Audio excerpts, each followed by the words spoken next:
Hey guys, it's Nika. Thank you for coming back to another episode with What is Nika Saying. Today's episode is going to be about toxic positivity.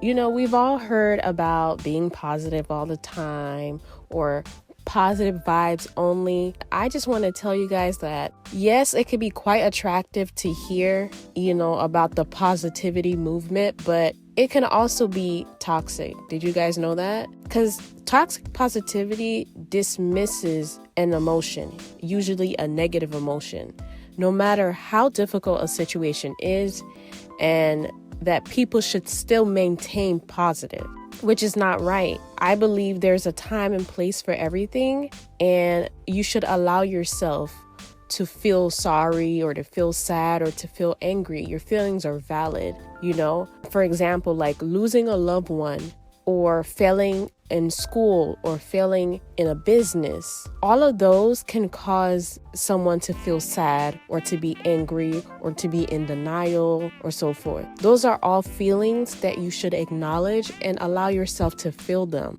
Don't listen to the whole, I need to maintain positive, it's going to get better. Yes, it's going to get better.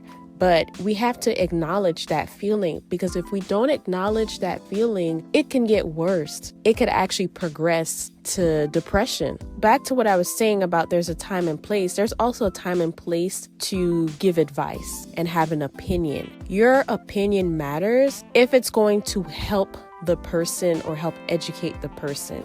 Sometimes we give unwarranted opinions because we want to be real or we want to tell the truth. You have to kind of figure out the time and place for that. You don't have to dismiss others' feelings or your feelings. You don't have to try to ignore your problems. You don't have to feel guilty when being sad or angry. And when I say trying to ignore your problems, you have like a whole bunch of things going on. You have 1,000 problems going on, and you're trying to be happy by, going on a shopping spree. That's avoidance. That's trying to avoid what you're really feeling. I believe in facing a situation head on, taking the accountability, understanding why you feel the way you feel, allowing yourself to feel a certain way for a period of time, and then finding ways to move forward. For example, when I was in nursing school, I had one semester that was very hard. I think it was my first med-surg. Yeah, it was my med-surg class, and I failed the first exam miserably. And I was like, I don't know how I will come back or bounce back from this exam, but it took me a day,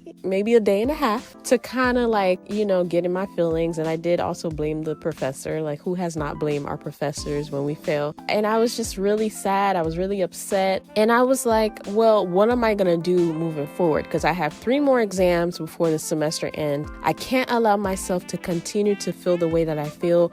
I need to bounce back. I need to push forward and bounce back and figure out what do I need to do in order to pass the next upcoming exams, which, the second exam, I didn't pass, but I still did better than what I did before. I think I did pass.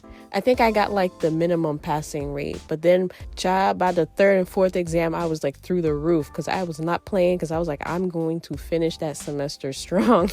And so I did. I know you have to tell yourself, that you feel this way. I will allow myself a day or two and then bounce back. What am I going to do in order to change my situation for a better outcome? Because I can't stay in this funk, because it will eventually progress to depression, which I have experienced, and it's not pretty, because I feel like once you're in that like depression stage or phase, it takes a little bit longer to bounce back to the positive vibes. Each situation is different. It may take longer than other situation. Like for example, grieving for a loss versus grieving for a failing exam. A loss can be anything. It could be losing a parent, losing a child, losing a dog, losing a house. It could be whatever the person feels as a loss.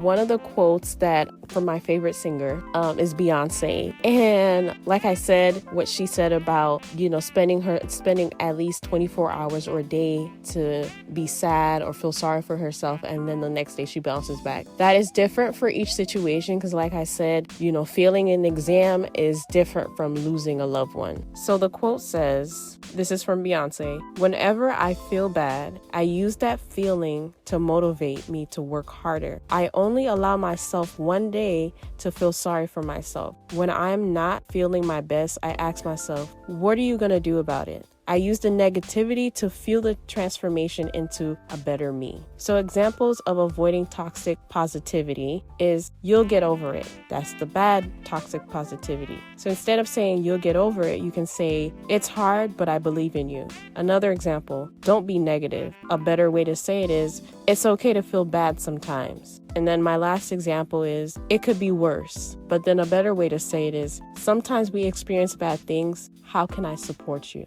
So that's the end of